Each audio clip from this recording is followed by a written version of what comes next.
Listen to me. If there was a wise man who would ever think of this, they would say in order to be superior to the man, you've got to be the man. For I am the man himself.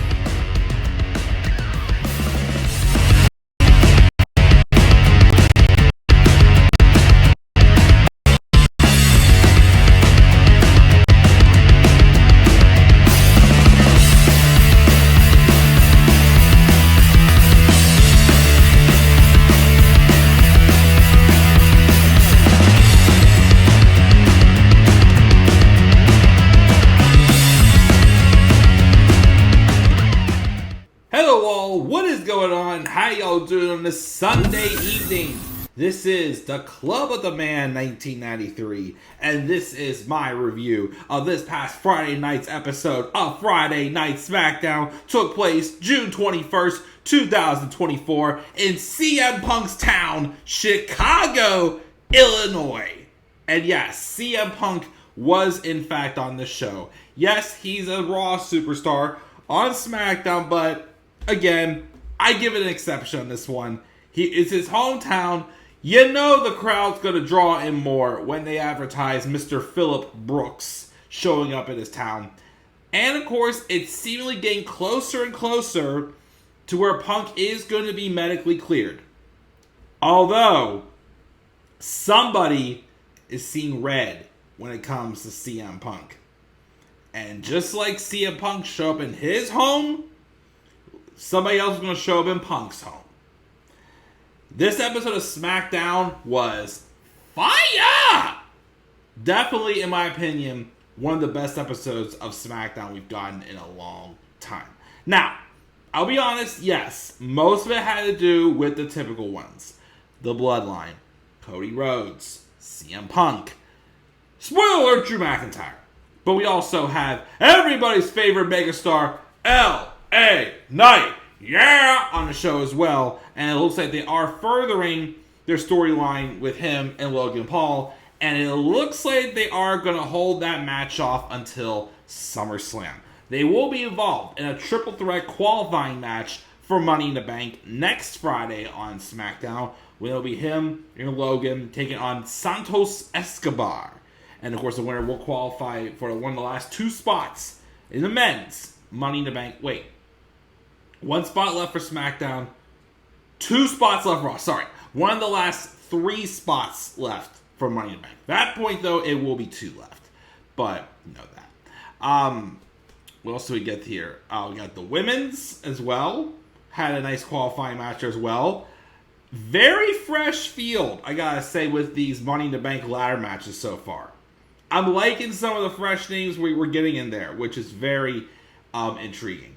We also had a long-anticipated debut in that main event, which, even though it was a match, it was barely a match. It was more so a segment.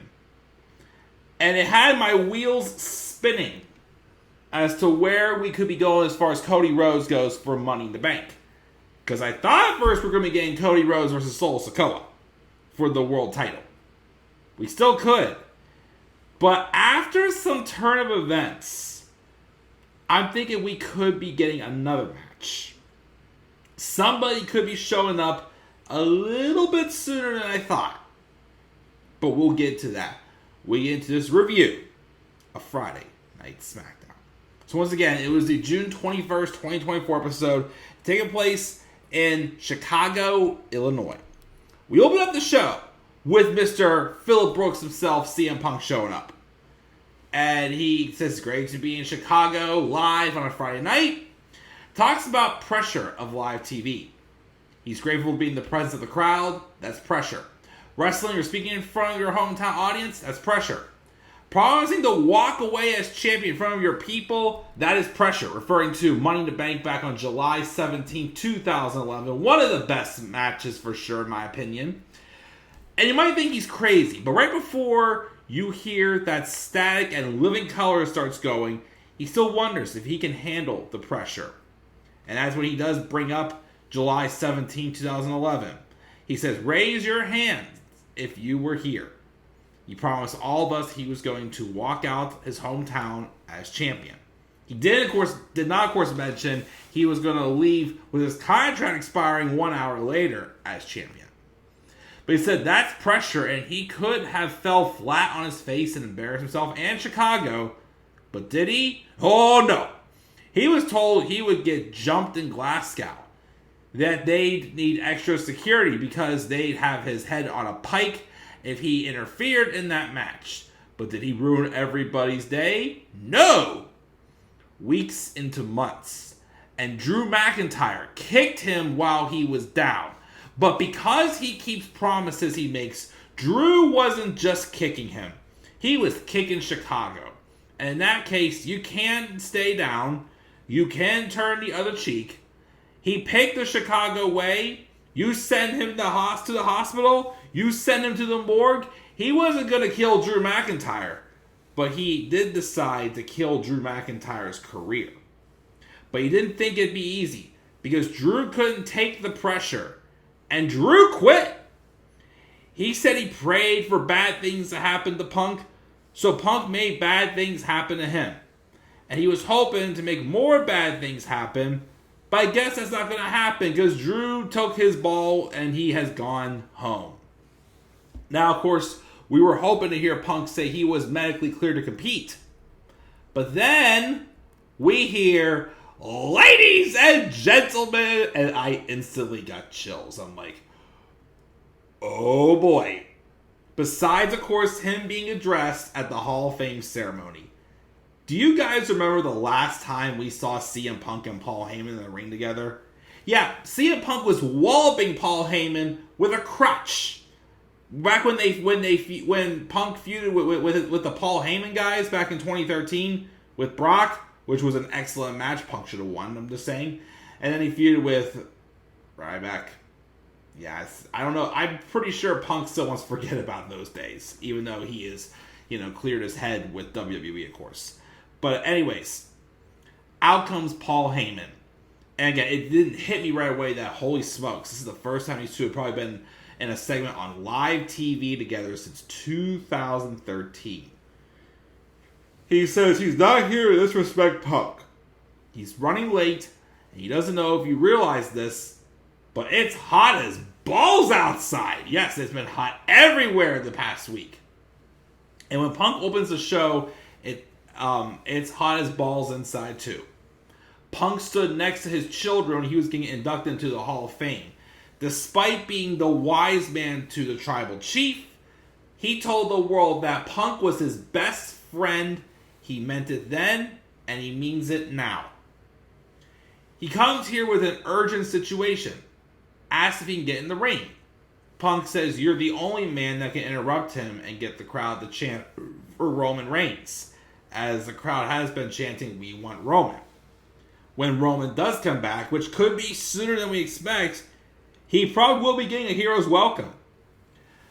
Crazy enough, knowing what he went through as a babyface prior, he is going to be a babyface again soon. But he welcomes him in with a deep embrace, noting how nervous he looks. Obviously, he's in big trouble with the Bloodline. But once again, like I said, last time they were in the ring together, Punk was walloping him with a crutch. But Heyman says he needed that, and he talks about hearing on the radio that Chicago is CM Punk's town. Apparently, that pissed off Solo Sikoa, because now that Solo's the head of the table, he wants every town to be his town. So he came to ask a favor and offers a favor back. Any day soon, Punk is going to be medically cleared. And anybody that steps in the ring with him is going to learn that he's the best in the world. But if he don't get out of here now, they're going to take him out themselves.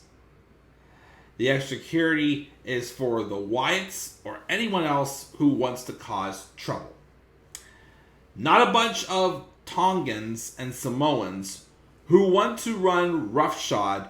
So the favor he asks is for Punk to, against his own instincts, get out.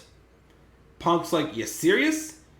You want me to leave because of Solo and the Tongans? They're going to jump him in Chicago? Which the crowd's giving a big F.U. Solo chance. And then here comes Solo Sikoa and Tama Tonga and Tongaloa. Solo, which it's still weird hearing Solo talk on the mic. He's barely talked, and like when he talks, it's like it's not how I expected to hear him. But he comes out and calls Punk out and says if he wants to be on SmackDown, on his show, in his city, you either one, pay his respect to him in the Bloodline, or they'll make sure his ass never gets cleared to wrestle again. So what will it be? And then Punk says, Paul, what was the favor you want in return? And then Heyman just goes, take me with you? And Punk just throws his one up and says he acknowledges that he doesn't see the Bloodline standing in front of him. He sees a bunch of fake-ass Usos and a phony cosplay tribal chief. Which obviously, Solo's like, you've made your bed, now you're going to lie in it. And they go in and they're about to basically beat down Punk 3-on-1. But then Cody Rhodes comes out to make the save with baseball bats. And the three Bloodline members back down. Cody calls out Solo, saying he fashions himself as the head of the table. Well, he's already beaten one head of the table. So leave the family backstage. He'll leave Randy and KO back as well. And they'll settle this right here tonight. Despite the fact that I'm thinking, well, you have already beaten Solo.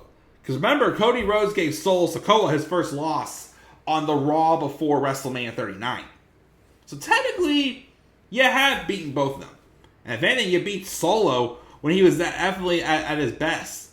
Because again, although I'm loving what he's doing with him being this new tribal chief, I feel like he still has to build a little bit more, underneath him. Which is to kind of get his momentum back. Which is why this is a spoiler. I don't think they should do Cody versus Solo at Money in the Bank. I'll explain what I think they should do at Money in the Bank after the main event. But anyways, before we have the women's qualifying match for Money in the Bank, there's a backstage with Bianca Belair and Jade Cargill. And they're saying how they're going to work on getting a rematch for the tag titles. Then Bianca says she's getting ready to qualify for Money in the Bank and take care of business. And then they'll get the tag titles back. Before the match, we also have a backstage segment with Randy Orton and Kevin Owens roll up to Cody Rhodes. The question is decision to leave them behind. But he insists he has a plan. And I did notice something tonight as well. Well, Friday night as well. Or last night, because I tried to watch it Friday after I got my house ready for company again. And, I fell asleep during SmackDown. I had to rewatch it last night. But I'll tell you what I think could be happening also with this in a short while. Anyways, though, the women's qualifying match we had this week was Bianca Belair versus Chelsea Green versus Mia Yim. Match was good. I'm sitting there watching, and I kept thinking, I feel like you're thinking, okay, we're going to be in Toronto. Who is Canadian in this match?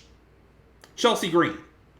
But I also felt like there was no way they were going to leave out both Bianca Belair and Jade Cargill in this match for Money in the Bank. I felt like one of them was going to be in it. I didn't see either one of them winning it. Well, I only would have wanted to see Bianca win Money in the Bank if it's going to lead to that heel turn. I've been saying it for probably a year now. Bianca needs to turn heel. Desperately. But that's not going to happen. Because Bianca did hit the KOD on Mia Yim. But after the KOD connects, Chelsea throws Bianca out of the ring and steals her victory. And Chelsea Green is in Money in the Bank. And I'm like, okay. I feel like if she would win the briefcase, She probably need to hold on to it for a while. I'm not opposed to Chelsea Green winning Money in the Bank. Again, yes, is she, like a stud in the ring with wrestling? No, wrestling's not, her in-ring ability is not her strong suit. Her character is her strong suit. I can definitely see Chelsea Green, with the character she has, being a great Miss Money in the Bank. She's still not my number one pick to win. But she is somebody that if she would win, I actually would be intrigued. So I'm actually very impressed they put Chelsea in that match. So I'm excited for that. So far, it's her and Io. Next week, we have, I believe it's Tiffany Stratton taking on Jade Cargill and Candice LeRae, I believe, next week. I can't remember if they advertised more, but that's the one we got next week for the women. Double checking too. I'm not trying to make sure here that I didn't miss. Well, probably we'll see later on. But I feel like trying to remember who else is. If we got anybody else in this match so far. Oh yeah, and then because there's gonna be another one next week as well, which I'll mention in a second here. Because backstage we have Blair Davenport, who has seemingly been targeting Naomi since she came up here. Because Bayley was watching that Money in the Bank ladder match. And Blair tells Bayley, says, tell your friend Naomi she's really looking forward to her qualifying match. And she's looking forward to winning the briefcase and cashing in on Bayley. I don't think Blair's winning Money in the Bank if she didn't. But I can see her getting into the match. Even though she hasn't had a match yet on SmackDown, which is weird. She hasn't had a match yet. But yet she is getting a Money in the Bank qualifying match. Like, okay. But I wouldn't put the briefcase on her. I'm not going to be upset if she wins. But I just don't think they need to establish her. Because, again, I know a little bit about her. I know she was formerly Bea Priestley. And she is popular. She is well known. I did like when I saw her briefly in NXT UK. But I just don't think they should be putting the briefcase on her yet. But I do want to see them at least try to establish a character out of her. But I think I can see her winning next week's match. And her pinning Naomi and continuing this feud with her and Naomi. I thought about this too also. So, I know I've recently mentioned in some of my videos about how people have been crapping on Cody Rhodes' title reign. And why I feel like it may not be his fault because of the roster that SmackDown has. Bayley is women's champion. I think the reason why, and again, I love Bayley. Don't get me wrong. She is an excellent wrestler. I think Bayley's problem is I still feel like, because I even mentioned this months ago when it looked like they were going to be getting ready to turn her face again. I still don't feel like she's built enough sympathy yet to warrant being like, a beloved babyface champion. Yet it's lacked her stories. Yet she still has, again, the triple threat match she had at Backlash, outstanding. I thought she had a solid performance against Piper Niven at Clash of the Castle. Her WrestleMania match with Io was fantastic. Definitely, I would say I did kind of enjoy it a little bit more than Rhea and Becky. But then again, Becky Lynch was sick during that match. So that's what probably hindered that match. But I think that's Bayley's biggest problem right now. Is I don't think she had the proper story to completely make her that big of a babyface. Because again, just like everything she's done for the past 4 or 5 years as a heel, that made her go psychotic basically. So it's now it's why should fans? I mean, yes, people see how talented she is. There's some people that have always been behind Bayley, but as a character, I feel like she hasn't really developed that sympathy yet. Because it looks like, again, they're going to give the belt to Nia Jax at SummerSlam.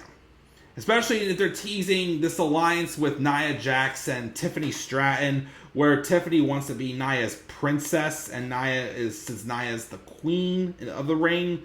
Because originally I thought maybe they would wait and have a heel Bianca be the one to take the belt off Bayley. But they keep starting and stopping with that storyline. And I'm kind of that actually is kind of interesting because, again, there's a lot of truth behind that storyline there where Bianca's not going to be nice to Bayley because Bayley's given her been a thorn in her side for almost 2 years now. You could say probably 3 because they were feuding before Bayley got hurt in 2021. And when she came back at SummerSlam 2022, they picked up the feud again. And then Bianca's been feuding nonstop with Damage Control since. So again, I think Bayley needs some type of a story to build more sympathy to make her a stronger babyface character. And I think that's why her reign has been lacking. Because she still hasn't, fully worn off, her heel flaws. And been able to find a way for the audience as a character to be forgiven. But that's just my opinion on that. I just wanted to mention that real quick before I got there. Anyways, we have another backstage segment with Sol Sikoa with Paul Heyman. Heyman's in big trouble. And he says, "Do you know where he is?" And he says, "No." And he tells Solo to tell the Tongans to make sure that KO and Randy are, and he keeps moving but stops making sounds. So he tries to, lip say what he wants them to do. Heyman agrees. And he says he's going to go take care of that now. And when he comes back, they're going to have a little talk. And of course, Heyman's scared to death of what's going to happen because he's obviously terrified of the Samoan monsters. I don't know if he'll be afraid of Samoan werewolves, but we may see later on. Grayson Waller was being interviewed backstage as he has a Money in the Bank qualifying match. He's dedicating his win to Austin Theory, and then DIY roll up and tell him that he sacrificed his best friend for his own benefit. While they're talking, though, we hear banging on the garage door right behind them. And then they walk away. The door lifts. And we see Drew McIntyre standing over a bloodied up, beaten up CM Punk. And I'm like, he's here. Shit's about to go down. But it looked like Drew had already given Punk his worst. He picks Punk up and carries him on his shoulders through backstage and goes to the stage in front of the audience and drops him. And then he gets down on one knee and takes off this bracelet CM Punk wears on his wrist. I think has his loved ones on it, like AJ or Ape, as he calls April Mendez. Well, April Brooks. He calls AJ Lee Ape. His wife, of course. It cracks me up when he says Ape. Because she's this little innocent little thing, but yeah, she's known as Ape. But her and I think his dog Larry is on that bracelet. So Drew takes it and he puts it in his pocket before standing over him. And then Nick Aldis runs down and he shoves Drew. Drew shoves him back. And then we have officials like Jason Jordan and Sean Daivari gaggle at the references and Megs check on Punk. And then the Megs put Punk in a neck brace and they get Drew out of the building. And they take Punk away in an ambulance. And once again, Kayla Braxton, which also, apparently this is Kayla Braxton's last week in WWE. She is getting ready to leave and pursue other things, so best of luck to her. But she did give an update later on that Punk was at a hospital, not a local medical facility, a hospital. I'm sure Vince is watching from home going, local medical facility. Well, too bad, Vince, because you are out. Watch this. Now he'll come back tomorrow. No. The God's upon me. Please do not. Don't take any ideas of that. Please don't. We already got AEW going into the toilet big time. We don't need WWE going back into the toilet again. Please do not. Anyways, though, we had that, and that was exactly what needed to happen with this blood feud. Oh man, is that match gonna be great at SummerSlam? CM Punk and Drew McIntyre. I cannot wait. But anyways, that was awesome. We then had a men's Money in the Bank qualifying match between Carmelo Hayes, Randy Orton, and Tama Tonga. I'm a little confused why Tama Tonga keeps getting these opportunities over Solo, if I'm being honest. Because, like, Solo was not in King of the Ring, but Tama Tonga was. A little confusing. But anyways, match was good. I think it was Tonga Loa tried getting involved and taking out Randy Orton. Although Orton didn't win, Tama Tonga still didn't get the win either. Because Carmelo Hayes, with a sneaky pinfall victory on a schoolboy roll-up on Randy Orton, and he's in Money in the Bank. Excellent. I don't think Carmelo's a favorite to win, but I think he needed to be in this match. And again, I am not opposed to him winning. He's someone that I think would need to be a long-term Money in the Bank holder if he got it right now. Because he just got here. He's still getting built up. But I wouldn't mind seeing Carmelo Hayes with the briefcase. Heck, I can't tell you a definite winner I have right now.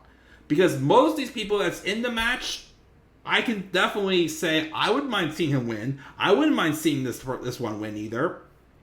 Carmelo Hayes, though, Money in the Bank, take my money. Let's go for it. So he's in the match.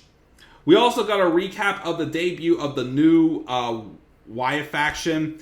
I feel like I was running out of gas when I did my Raw review last night. Like, I don't think my Raw review was bad, but I definitely didn't get like the best analogy in it.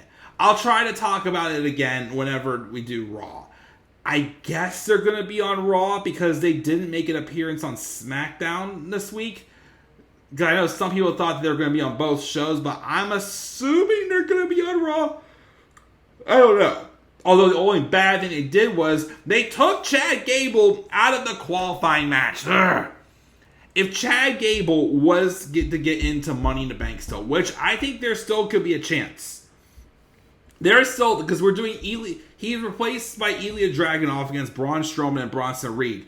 There is still a chance they could maybe throw Chad Gable into that third qualifying match, which I'm guessing is going to take place not tomorrow night on Raw, the next week on Raw, maybe. We'll see.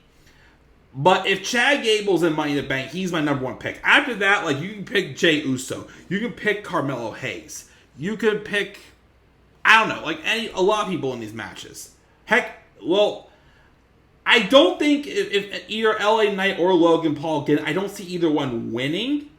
But, if they would give it to them, well, more so LA Knight than Logan Paul, of course. I'm not opposed. Well, yeah, LA Knight. I don't think Logan Paul should be Money in the Bank right now. But I think he could be in the match. But I don't think he's someone I wouldn't say don't give it to him. Don't give him the briefcase. I wrote that they were giving it to him last year. I was very scared they were going to give it to him last year. But it worked out fine with Damian Priest. But anyways. So, speaking of which, we had LA Knight, come out. And he calls out Logan Paul. And then Logan doesn't come out. He complains about that liver-tailed goof turning his request for a title match down point blank and then him no-showing in Chicago. Well, he can't run again next week in Madison Square Garden because, again, he has a qualifying match. Santos Escobar, who's the third member, comes out. And Knight complains he's not Logan Paul. Escobar tells him to shut up. He didn't need an invitation to show up. And he tells him the truth. And the truth is that LA Knight must be delusional. Eventually, Santos attacks him, but LA Knight does catch with the BFT. Santos Escobar, I still think he definitely has potential. I think he has main event potential for sure. But I feel like they've really backed off on him lately. Especially since the way his feud with Rey Mysterio ended at WrestleMania. Like, especially the fact that I still don't like that match basically, which should have been set up to put over Santos. Instead, it was just a celebrity thing with bringing in Jason Kelsey and Lane Johnson, whatever the other Eagles guy is. Ever since then, it's like I feel like they've really halted on Santos.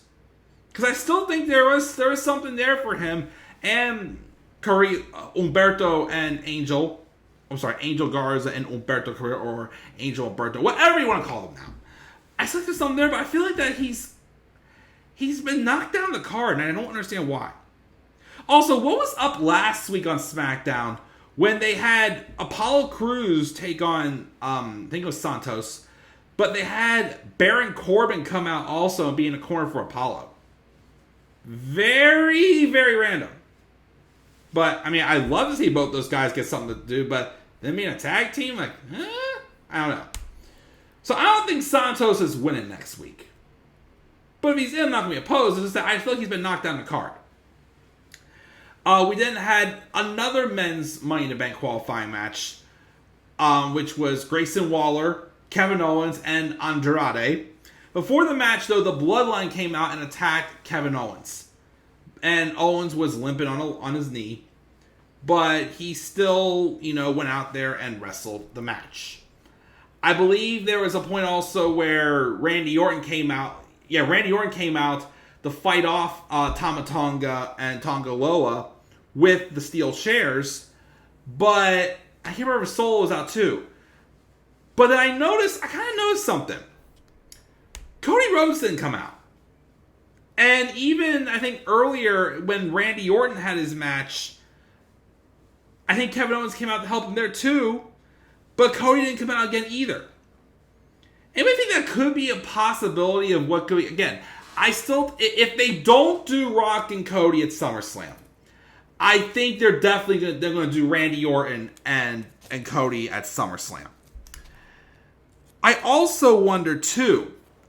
I don't know why I'm checking out this shoot up gift card, but anyways, I also wonder too, when it comes time for Randy Orton to turn heel, when they do him and Cody, unless it's further down the line they turn Cody heel, you think maybe they may turn KO heel with him as well and keep them like a heel duo? Could be interesting, because be honest, like Kevin Owens has been like that babyface who's just eating pinfalls. Like, I know you can't go back and forth with Kevin Owens being a liar and a betrayer, but if you kind of give him like a different wrinkle, maybe he could be a heel again. We'll see though. But anyways, the match was still good. My favorite spot for sure was that finish. Grayson Waller, I think DDT'd Kevin Owens on the outside after they took advantage of his bad leg. And he goes in to do his, the rolling stunner, that's his finisher. But when he goes to catch Andrade for the stunner, Andrade reversed him with his new finisher. I think it's called The Message. Like, he basically just grabbed him and spun him in midair. It was sick looking. And Andrade is in Money in the Bank. I don't think he would win it. But again, someone that if they gave it to him, I'd be interested to see what he would do with it. But again, we got Jey Uso. We got Andrade. We also got Carmelo Hayes. Monday, we'll find out if he gave Braun Strowman, Ilya Dragunov, or Bronson Reed. Out of those three, I'd rather it be Ilya, if I'm being honest. Maybe somehow get Chad Gable back in there. We're going to get probably LA Knight or Santos Escobar. I don't think they're going to put Logan Paul in the match. They could, but I think his chances of winning this year are much more slimmer than they were last year. But that's a very, very fresh card, like a ladder match for Money in the Bank. I'm excited. And the women's too. Like next we're going to be getting Tiffany Stratton versus Candice LeRae and Jade Cargill, which I think Tiffany will win that. And then we're going to have Naomi versus Blair Davenport and Indy Hartwell. I'm thinking they may give it to Blair. I mean, then again, we do need some baby faces. I think Lyra has a match this week on Raw for hers. I think Lyra's going to get in. I can't remember who else I predicted because I am going to try to work on my Money in the Bank card tonight. I can't remember who the sixth woman is I predicted. But these matches have some very fresh talent in there, which I'm not opposed to giving up fresh opportunities to. So very interesting stuff. Okay, and then we had... first we had a segment where Mia Yim was backstage when Tiffany Stratton rolled up to talk some trash. Mia hauls off and slaps her, and then Nia Jax shoves her into a road case. I don't get why they're continuing this feud when didn't Nia already beat Mia? Like, I would love to see Mia get something out of this, but I don't think they're going to have Nia lose before her match at SummerSlam. But, whatever on that one. So then we're getting ready for the main event, which is going to be Cody Rhodes versus Solo Sikoa. This, of course, is what really got my gears moving. Before the match started, there was a backstage in Gorilla where Solo was talking to Paul Heyman. Heyman says he did Solo's bidding, but he's breaking commandments that he and Roman Reigns agreed on before his leave. CM Punk is hands off because he's important to Paul Heyman. And Cody Rhodes is to be held for Roman to take care of when he comes back. But then Solo says, I hate to tell you because I love you, but I'm sorry, but Roman's not coming back. Which obviously leads to Paul Heyman freaking out. We're like, what do you mean Roman's not coming back? Like, has somebody already gotten to Roman? Like, could have Solo, done something bad to Roman? Could the mysterious other men, maybe The Rock, may have done something to Roman? Even though, because here's my thing. It's obvious at some point Roman Reigns is going to be turning face. He will probably be the face when it comes time for him to fight The Rock. And honestly, if Roman is going to beat The Rock, why not have him be the face? He is naturally won over the crowd right now. He's not being forced down our throats like he was for 5 years by Vince McMahon.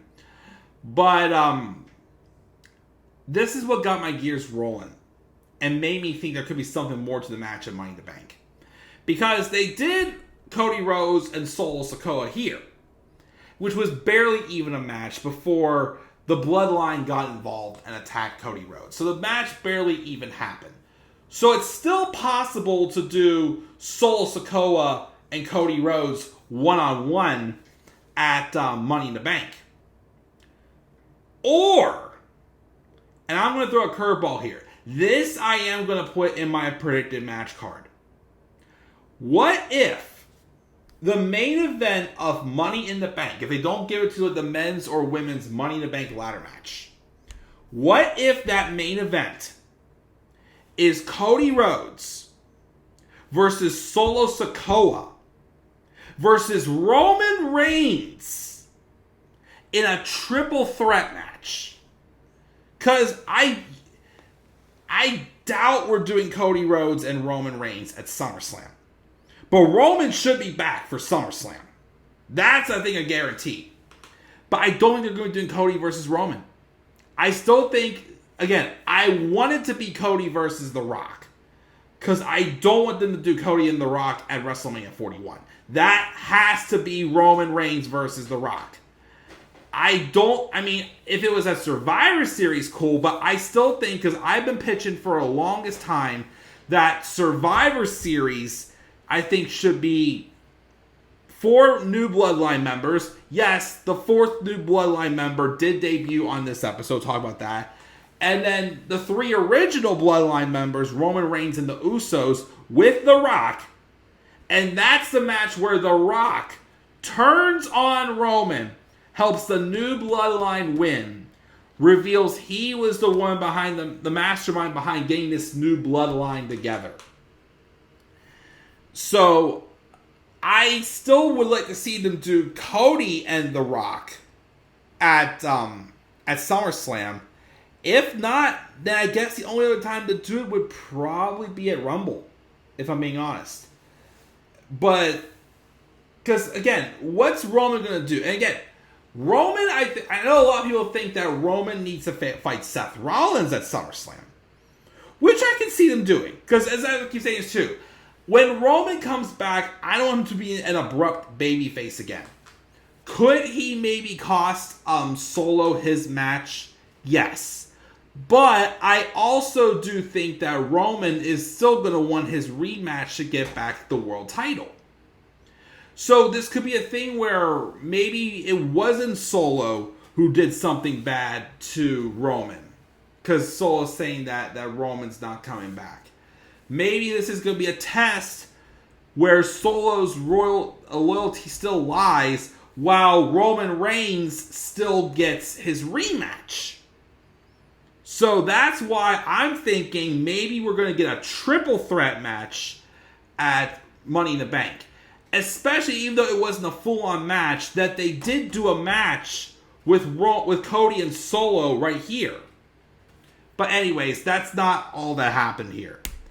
After the DQ happens, Orton and Owens come in and make the save. And then they get Tama Tonga and Tonga Loa out. And then it's the three baby faces and Solo Sikoa, who's stuck in the corner, begging off the rest of the baby faces. But then, the way it's shot, you don't see the other side of the ring. The crowd starts going nuts, and Solo starts to smile like, BAM! In comes Jacob Fatu, the Samoan werewolf. The rumors are true. Again, I don't know him that well, but he's here, and he looks like a monster.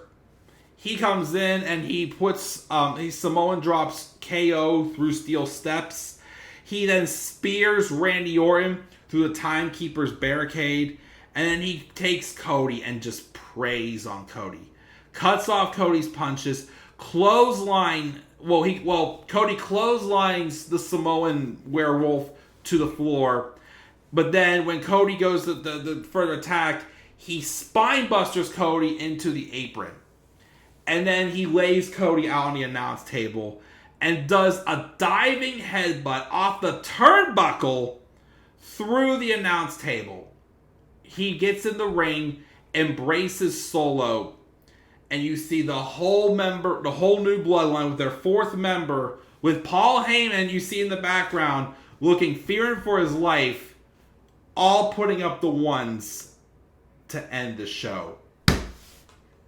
Man, is this new Bloodline dangerous. So fresh again. Solo Sikoa, again, give him some wins. It'll get him back on track.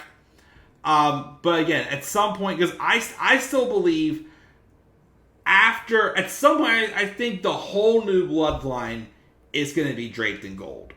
At some point, I think so. I think that's maybe not a Money in the Bank. If it's one-on-one, maybe Solo could win. But I think if it's one-on-one, I think Roman's going to cost Solo. But then again, like I said, it would make more sense to me if Roman was in the match to not only get his rematch, but also start a slow babyface turn for Roman Reigns. Or more to be so, like a de facto babyface, still becoming an eventual full babyface by WrestleMania 41 when he faces The Rock. But, this is awesome stuff. I really enjoyed this episode of SmackDown. I give it an A-. Like I said, I know some of the names on this show, like, again, CM Punk and Drew McIntyre, who aren't SmackDown superstars. Cody Rhodes, the Bloodline, they've been, stars of the show for ages now. But again, you have a bunch of fresh people in these Money in the Bank qualifying matches and all this other, fantasy booking stuff that is just really getting my wheels turned. You can tell it's great. And look, I talked for almost 45 minutes about this show. I didn't do that for Raw. I wish I would have, but again, I was starting to run out of gas, but I was satisfied enough to at least post a review. But yeah, Money in the Bank build started off on fire this past week. And I can't wait to see what this week entails as well. But I also, again, do have to get the Money in the Bank match card done as well. So I am going to try to work on that tonight. And hopefully get that up in the next couple days. So that does it, guys. Again, SmackDown got an A- for me this week. A-. What are you guys' thoughts on this show? Make sure to see your thoughts again down in the comments section below. Be sure also, as always, to slap a like on the video. Subscribe for more content on my channel. And again, as I mentioned before, I'm taking a break from social media, but the only social media account that is below that is active right now is the TikTok. So follow me on TikTok at the Club of the Man 1993. Again, maybe about another month, I will restart the Instagram and Twitter accounts. And once I get that, I will announce that. Hopefully, I can use the same names. If not, I might have to change the names as well. But we'll go from there when it happens. So, guys, once again, thank you for joining me here. I'll catch you guys all later. Hopefully, the Money in the Bank card will be done very soon. And until then, guys, I'm checking out. I'll catch you all later. Have a great rest of your night. Have a great start to the last week of June. And do not forget, in order to be superior to the man, you've got to be the man. And for I am the man himself. And that is not just an opinion, my friends. That is a fact of life. Yeah!